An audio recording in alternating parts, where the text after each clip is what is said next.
Vamos ficar lá em Efésios mesmo, queridos irmãos.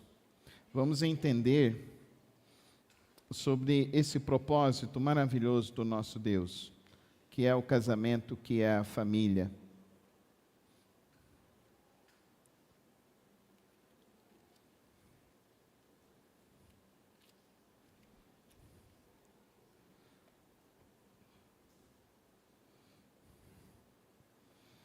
A instrução do apóstolo Paulo, nessa carta a Efésio, à cidade de Éfeso, lembrando que a cidade de Éfeso fez parte da primeira viagem missionária do apóstolo Paulo, onde ele plantou essa igreja. O pastor desta igreja, que recebe essa carta, é Timóteo, filho na fé de sua avó Lloyd. E as instruções nessa carta são instruções para que a igreja viva plenamente no Senhor. Quando ele passa para as instruções práticas, que é a partir do capítulo 5 e 6, ele vai falar de instruções sobre a vida geral do crente. Então ele fala da vida em comunidade, mas dentro dessa vida em comunidade ele coloca a vida no casamento, a vida conjugal. E compara isso ao relacionamento de Cristo com a igreja. Então nós somos a noiva de Cristo. Nós podemos dizer que na cruz do Calvário, Jesus Cristo, ele sela este casamento, derramando o seu sangue, se entregando em favor da igreja, para resgate e salvação.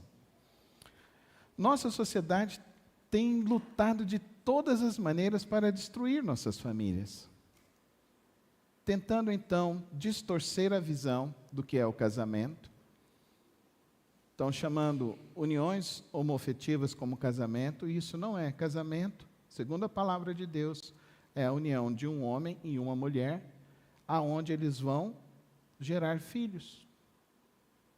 Isso é o casamento cristão, isso é o casamento bíblico. E aí, debaixo disso, que a igreja se estabelece.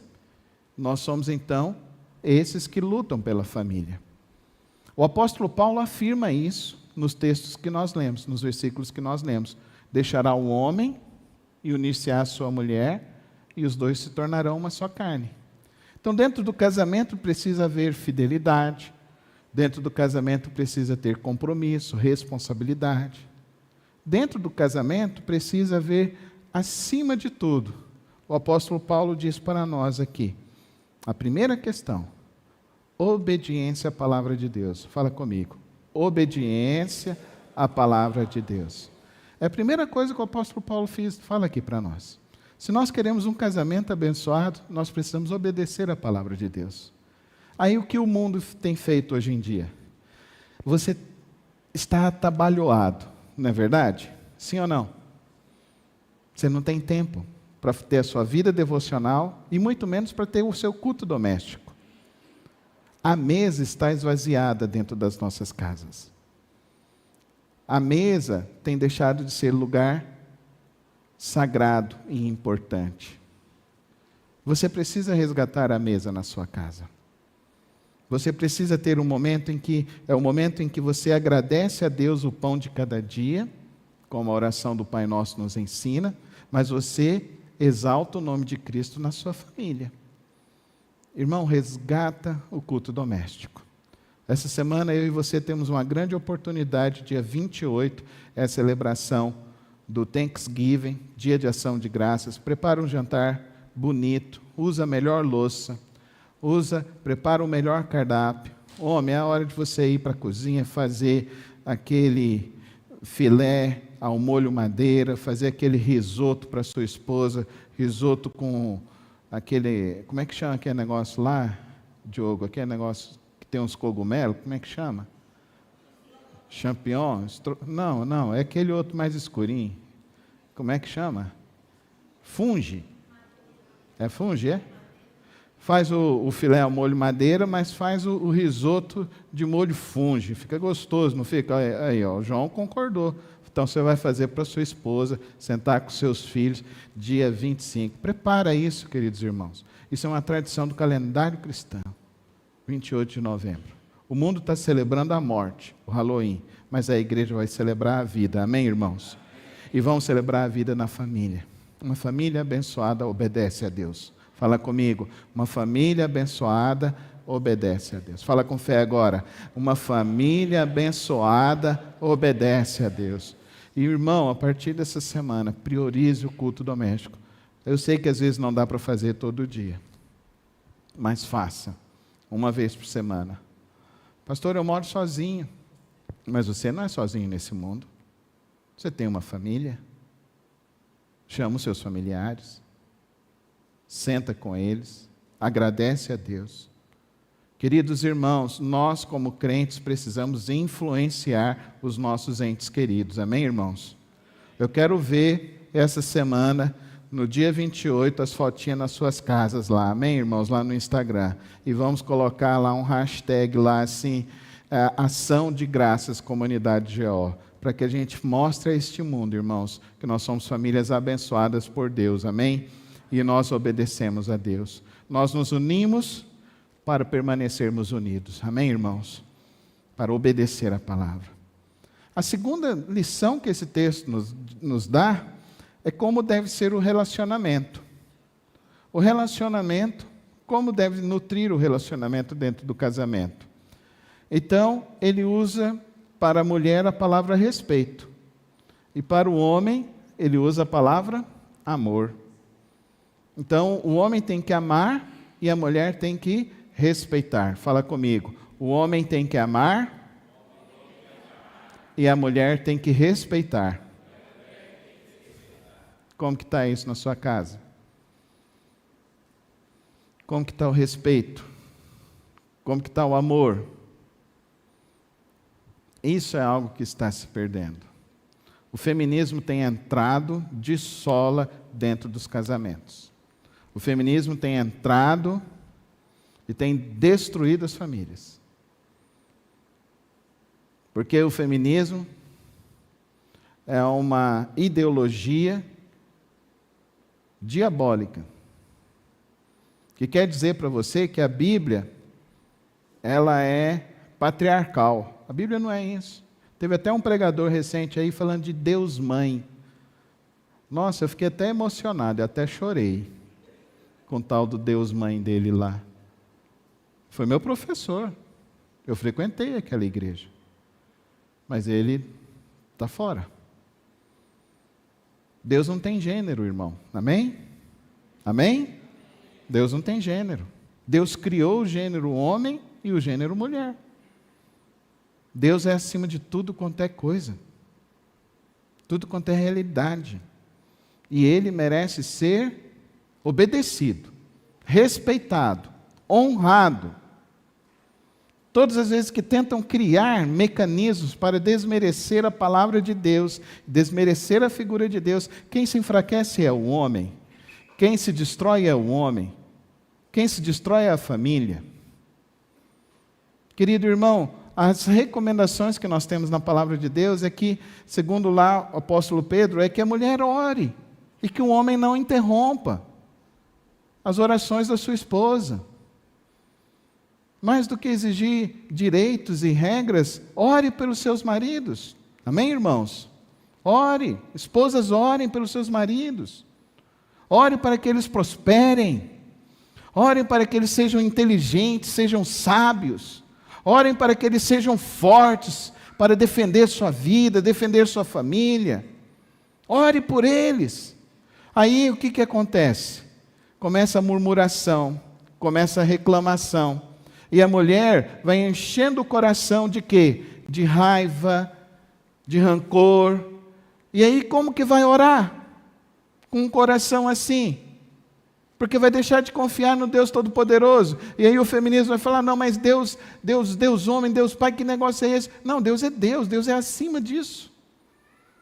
E eu adoro porque Ele é o Todo-Poderoso, Ele é o Criador, Ele é o Sustentador, Ele é onipresente, Ele é onipotente, Ele é onisciente. Só existe Deus e nada mais além de Deus. Nada pode ser comparado a Deus. E eu adoro por meio de Cristo Jesus, que me revelou o amor de Deus, o amor tão grande de Deus que enviou o seu próprio Filho para morrer no meu lugar naquela cruz do Calvário. E o seu próprio Filho vem para demonstrar para mim e para você quão grande é este amor de Deus, quão maravilhoso é este amor de Deus, para perdoar o meu pecado, o seu pecado, e nos dar então uma possibilidade de uma nova vida. E como será essa nova vida? Essa nova vida será uma vida espiritual. Amém, igreja? Porque antes dele falar isso, se você voltar um pouquinho, se você voltar no verso 16, ele vai falar então que nós não devemos entristecer o Espírito Santo, mas devemos nos encher do Espírito Santo. Não devemos nos encher do vinho que causa embriaguez e causa destruição familiar, mas devemos nos encher do Espírito Santo de Deus. E nos encher no Espírito Santo de Deus significa que na tua casa tem que ter oração, na tua casa tem que ter ação de graça, na tua casa tem que ter louvor. Se você está pensando demais, reclamando demais, pensando e preocupado demais, o que está faltando na sua casa é uma coisa só: seus joelhos dobrados, orando a Deus. Porque a tua salvação vem do Senhor. É do Senhor que vem a tua salvação. Mas a tua salvação não vai vir se você não o buscá-lo. Buscar-me-eis e me achareis, se me buscardes. Agora, a gente vai se enchendo de ideologia, a gente vai se enchendo de preocupações, a gente vai se enchendo de ansiedades, e isso vai destruindo nossos lares, nossas famílias. Fala comigo hoje. Eu não vou permitir que nenhum mal venha destruir a minha família. Vamos falar com fé. Eu não vou permitir que nenhum mal venha destruir a minha família. Leve isso a sério. Comece a viver isso. Famílias abençoadas obedecem a Deus. Famílias abençoadas cumprem o seu papel. Famílias abençoadas sabem que família é sagrada. Fala comigo, família é sagrada. Família é sagrada, irmãos. E como a gente vive uma sociedade dessacralizada. Mas é tão interessante isso de eles quererem destruir tudo, né? Destruir a Bíblia, destruir a figura de pessoas, destruir a fé.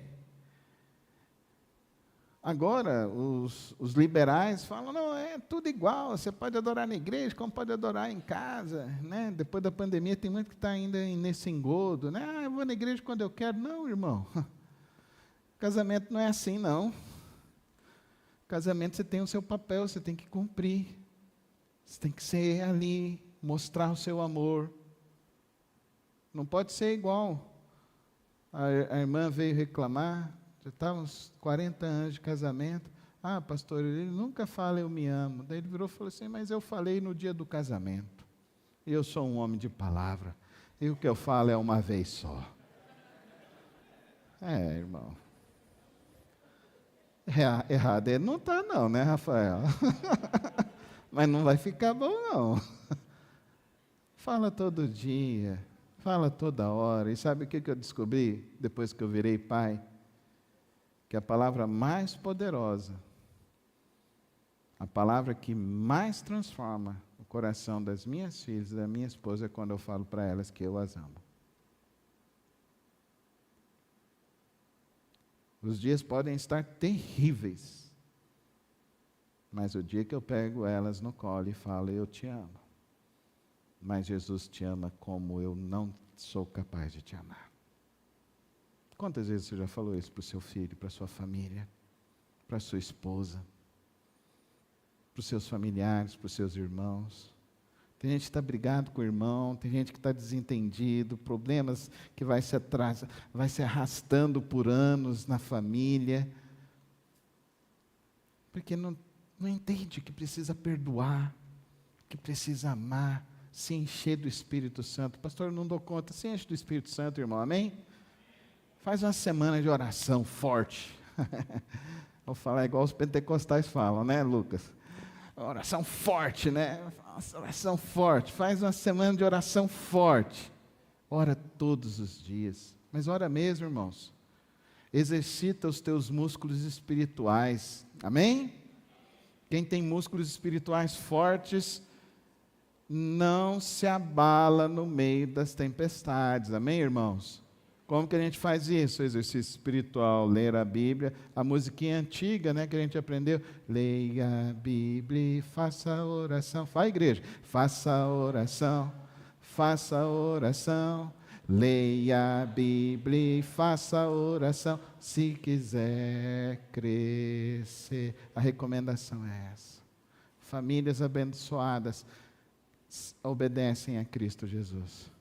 Famílias abençoadas, queridos irmãos, elas cumprem os seus papéis. Famílias abençoadas, elas exercitam a sua vida espiritual profundamente com Cristo Jesus. Eu espero que esta noite tenha animado a tua vida, animado o teu coração. Eu espero que esta noite você saia aqui nutrido de fé e de esperança. Eu espero que essa noite traga sobre a sua vida uma renovação do amor, da graça e do poder de Cristo Jesus. O que eu desejo é que nós possamos prosseguir como igreja e povo de Deus, amando a palavra do Senhor, vivendo esta palavra em nossas vidas, em nossas famílias. Eu sonho de ver você fazendo um culto de ação de graças, até com famílias que nem são da sua casa, mas que vão dizer e vão chegar e vão falar assim: eu quero passar essa noite na sua casa, porque na sua casa tem a paz de Cristo Jesus. Amém, irmãos? E isso será possível quando nós vivermos como famílias abençoadas por Deus, que obedecem à palavra de Deus, que cumprem os seus papéis e que buscam ser cheias do Espírito Santo. Que o Santo Deus conduza as nossas vidas, as nossas famílias, à presença santa dEle, todos os dias. Amém? Vamos ficar em pé na presença do nosso Deus. Quero encerrar esse culto dizendo que o Senhor te abençoe, que o Senhor te guarde e faça sobre a tua vida, sobre a tua casa, a obra que Ele tem para fazer no seu viver todos os dias. Pai, obrigado a Deus por esta celebração nesta noite. Obrigado a Deus pela vida do Wellington e da Jéssica, por esse testemunho que ouvimos. Que o Senhor continue a cuidar e guardar dos teus servos. Obrigado a Deus pelo ministério de casais, de família desta igreja. Queremos restaurar mais e mais vidas e famílias, Senhor. Obrigado pela tua palavra, que nos orienta como devemos e podemos viver. Que o Senhor nos abençoe e nos guarde todos os dias de nossas vidas. Que o amor de Deus Pai, a graça do nosso Senhor Jesus Cristo e as preciosas e santas consolações do Espírito Santo de Deus esteja sobre a sua vida, sobre a sua família, hoje e para sempre. Amém. Amém.